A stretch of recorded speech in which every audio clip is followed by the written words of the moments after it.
All right, so welcome everybody to Soulful Sunday on the PSASA Midterm Convention. This is pretty exciting. We have a whole week long, and this is the first day, the first couple of talks. I'm very honored and pleased to be here and very happy to see you. And I'm about to share with you how our missions to outer space can help you be a better speaker who has more impact on your audience. And to show you one of the things your audience has the most in common, if not perhaps the most. Would you be interested in that? Just give a wave or a thumbs up if you would be. And those of you not on camera, I'm going to encourage you to be on camera if you can, because you'll see in a minute why I'm saying that. So look, when John F. Kennedy said in the early 1960s that we had decided to put a human being on the moon by the end of that decade, one of the greatest campaigns in the history of the world began, right, to achieve what seemed impossible in a few short years. And this explains the extraordinary fact that a psychologist and creativity expert named George Land was given free rein to work with the spacemen and spacewomen and all the people around them at NASA, helping them be more creative. In the Cold War space race, every advantage they could find was worth a shot.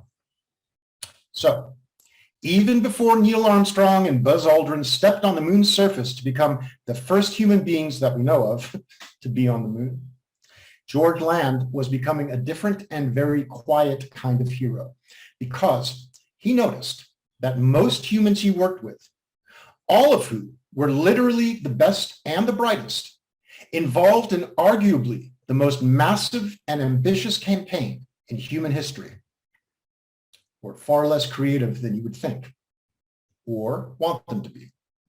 No matter how innovative they were, they always tended to revert back to what they already knew worked.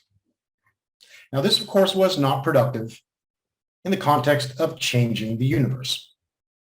So, Land and his team decided to find out when it is in life that we begin to lose our access to our creativity.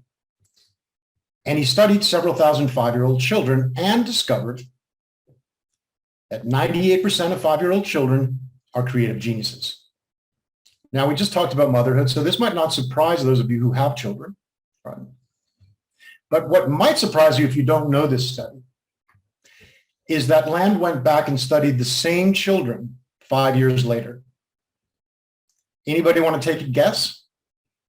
What percent of 10-year-old children, and these are the same children, remain creative geniuses? Anybody want to guess? 5%, Nikki says. It's a little bit pessimistic, Nikki. It's actually 30%. But we're getting there. It's actually 30%. Same children at the age of 15, 12% remain creative geniuses. So from the age of 5 to 15, we'd gone from 98% of them to 12%. But then Land and his team decided to study adults. Not the same children, 280,000 adults. So a pretty good sample, right? Okay, Nikki, you want to guess now? How many percent of adults remain creative geniuses?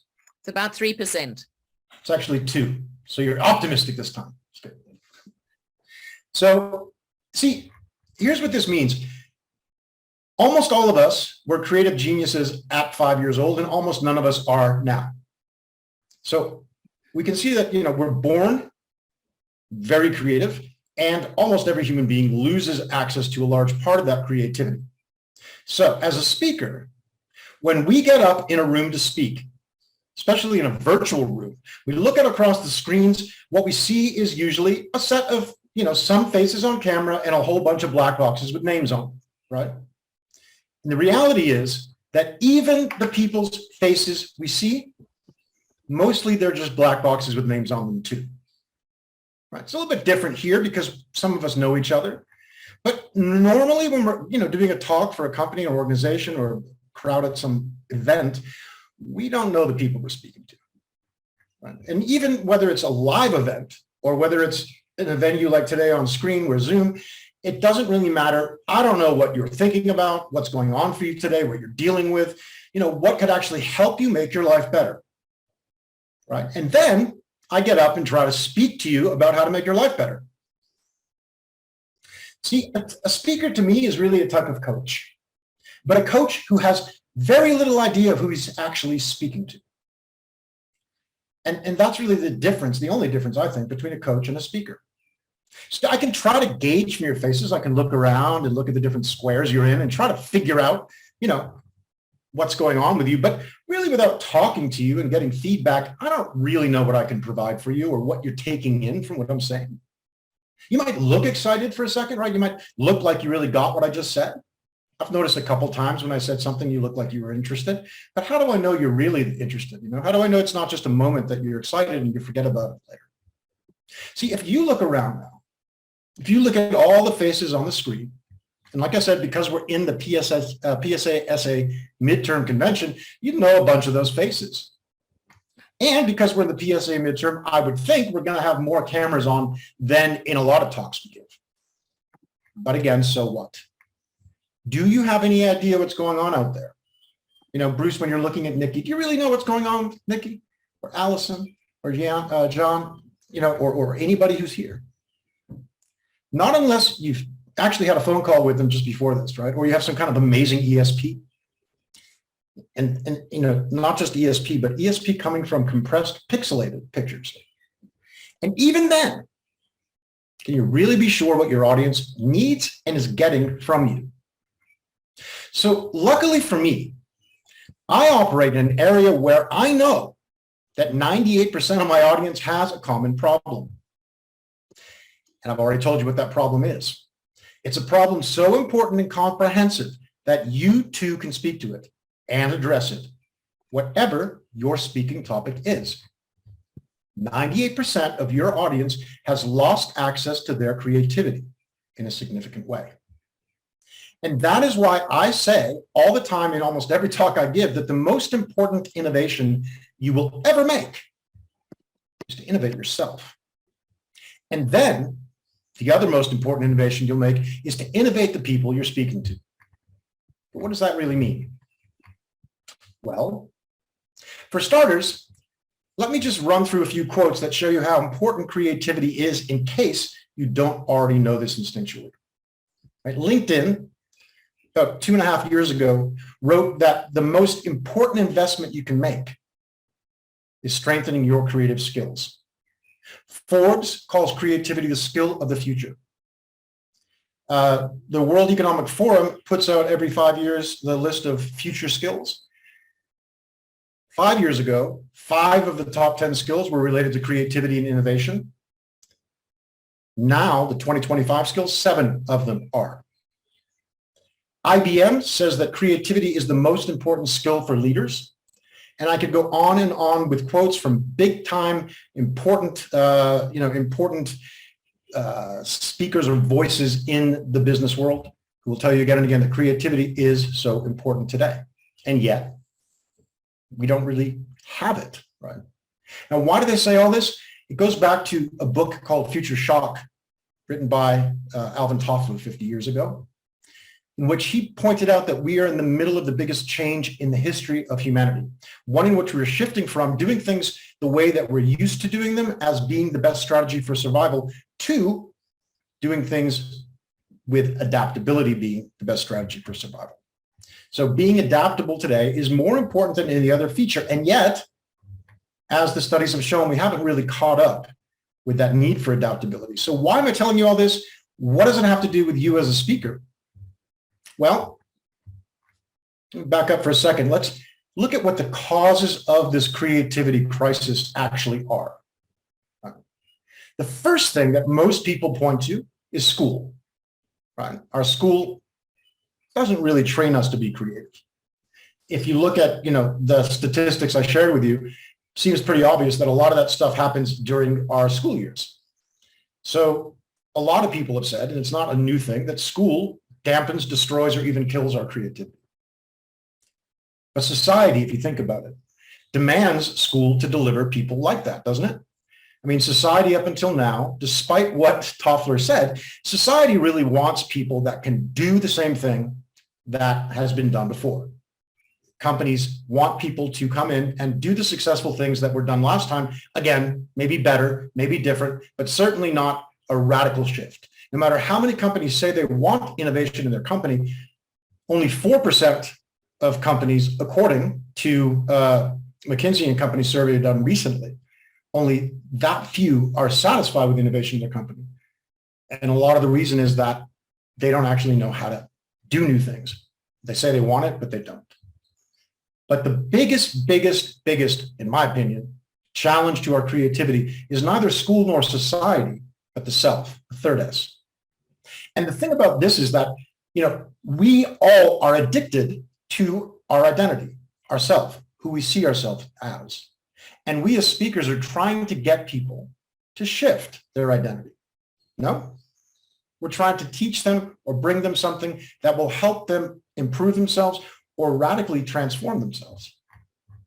And this is where our resistance as human beings to that kind of shift gets in our way. See, first of all, you're unlikely to change the world's school systems, right? You're unlikely to change the world's society overnight, but you can actually get each of the people listening, or at least some of them, to change how they think and behave. Yes? Because the truth is that creativity is the ability to think differently from yourself, not just think differently from others.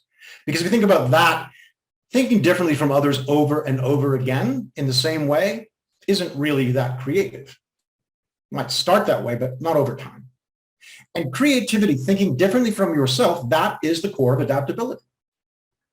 Now, as I said, you as a speaker will always want to introduce new ways of thinking, but your audience will do two things with these things. First, they will hear you and get excited, right? Because creative ideas come from the subconscious. New ideas do not come from anywhere except the subconscious. Your conscious mind will never generate new ways of thinking. They might support the subconscious to do it, but they won't do it themselves. So every time a new idea comes for you, you get excited because it feels exciting. It feels like the subconscious is doing something different and new. So that's the first thing that'll happen. The second thing, they will inevitably probably fail to implement most of what you teach them. Because, as you see over and over again, as exciting as the new idea feels, people want to revert back to what seems safe. In fact, we don't even know that we're doing it. We think we're just being ourselves, right? We're just doing the things that make sense to us. So you're not likely to actually have much of an impact on people when you speak to them. They're going to take in what you say. They're going to think it's a great idea. They might even make notes of it. But to implement it into their life requires them to shift who they see themselves as and what they see the world as. And as we see from the statistics, very few people are able to do that. So before we can teach or bring somebody any new things, those things that confront their very existence and threaten their addiction to themselves, we need to help them let go of the defense that they've put up to prevent exactly that. See, we come to a talk like this or any talk that someone's doing, and we act like we want to learn new things and get new things, but actually deep down, right, we don't want to do that. We want to feel like we're improving, want to feel like we're changing, but in our opinion, actually transforming is difficult, takes a lot of work, and maybe if we get a PhD or something, we'll, shift a little bit. When in fact, we all have the ability to create ourselves newly any minute. How do we know that? Because that's what we already did. Right? We created ourselves and then forgot we did it. And then we get addicted to the result of that creation. Even when we don't like it, we don't like ourselves, but we believe that is the truth.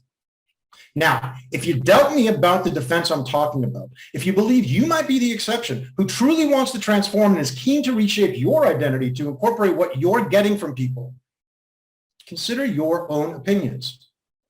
How many opinions have you had since I started talking, about 10 minutes ago? How many opinions have you had about me, about something happening in the room where you are, about one of the people's faces you saw on the screen? That opinion is not reality. That's just your opinion. And that opinion is based on your identity, how you see the world, how you see yourself. Now, if you still don't believe me, I'm going to try to share my screen. It wasn't going too well. I actually have a whole bunch of slides I'm not even showing because we don't need them. But this one I have to show you. So let me try to do it successfully.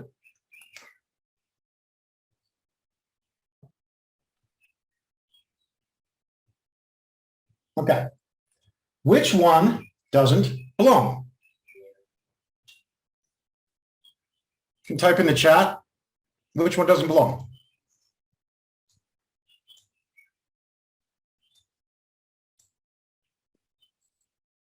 Okay, Nikki says D. Let's get some more people to create an opinion here. Which one doesn't belong? Bruce says D. And these are our greatest minds right here. Bruce and Nikki are two of the greatest minds in Africa, at least, if not the world. Anybody else? Nobody else wants to even bother, okay? Give me not much time here. I'm going to just go. Nikki, do you want to tell us why you picked D? So that was the logic of A-E-I-O-U.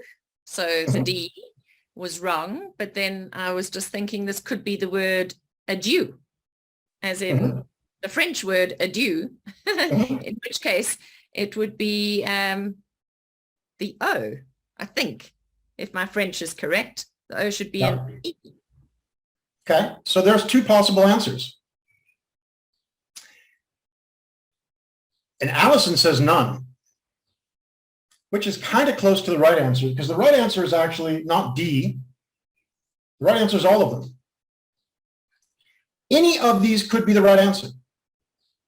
See, the letter A, right, is the only one of these that begins the word alligator, so it's different from the others. The letter I is the only one that's a straight line.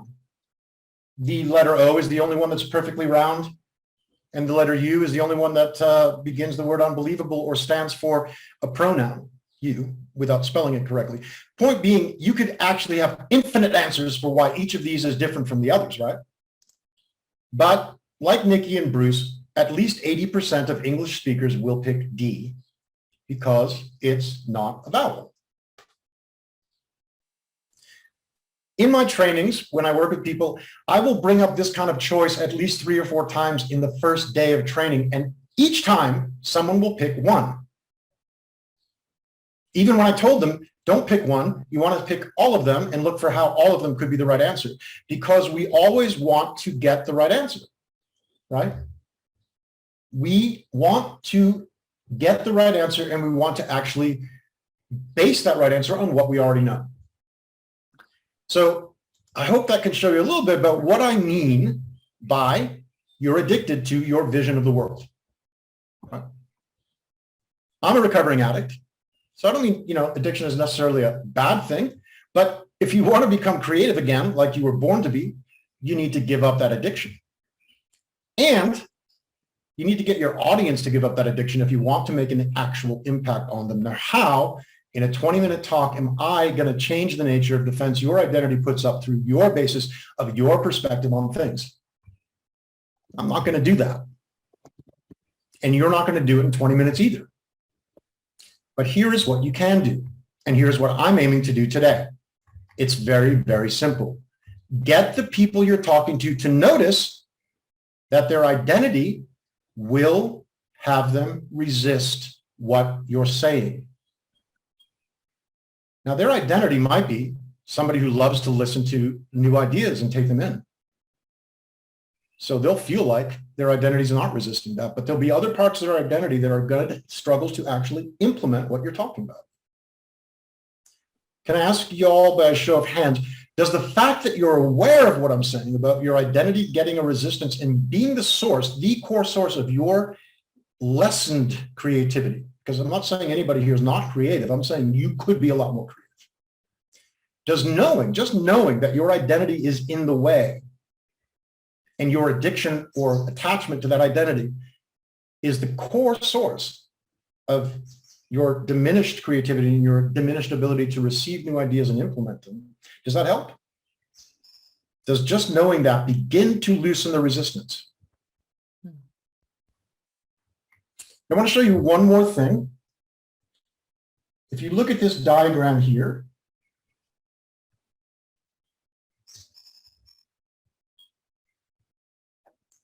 you'll see that this is the basics of how creative thinking works. It's so simple, right? We take things in, perceive, through our eyes, our ears, our taste buds, our fingers.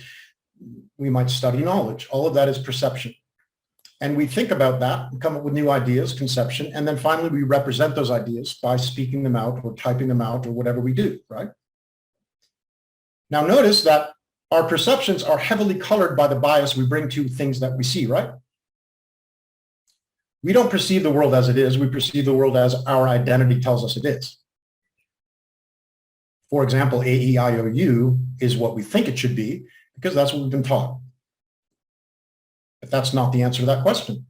And the way we speak, the way we create results, the decisions we make about the innovations we could produce are all based on our biases. And the more we've lived into adulthood, the more our biases begin to seem like their reality. And a 5-year-old child, as much as they don't have the knowledge we have, they don't have the wisdom we have, but what they do have is clarity of perception. They actually see the world a lot more like it is than we do. They don't know what to do with it, maybe. They don't know how to make it into something, but what they do know is what it actually feels like, looks like, and is. Because they don't have the identity in the way. So if you're speaking to a group of 5-year-olds, don't worry about any of this. You should be cool, right? I don't personally speak to a lot of 5-year-olds. Maybe you do. But what we want to notice is really simple, right? Whatever you are talking about is likely to be resisted by the people you're speaking to, no matter even when they're excited about it and they think about it being important to them. So here's my request for you. As you go through the rest of this convention, midterm convention, listen, of course, listen to the speakers. Don't, try not to think about what they're saying. Because we all know, I think, that when we think while listening, we're not listening, right? But take a moment at the end of each talk to notice how your specific personal perspective starts to change the content. Start to notice at the end of each talk where your identity is intruding on the content and preventing you from learning something or adopting the new practice this person is trying to teach you. Right? You're not going to overcome a lifetime of habit in 1 minute, but if you start to pay attention to where your identity is getting in the way and where your perception is getting in the way, you'll start to understand the challenge your audience itself is facing every time you speak. Whether they're behind a black box or shining their face on the screen like an angel, then you will start to see how to really make a difference for people.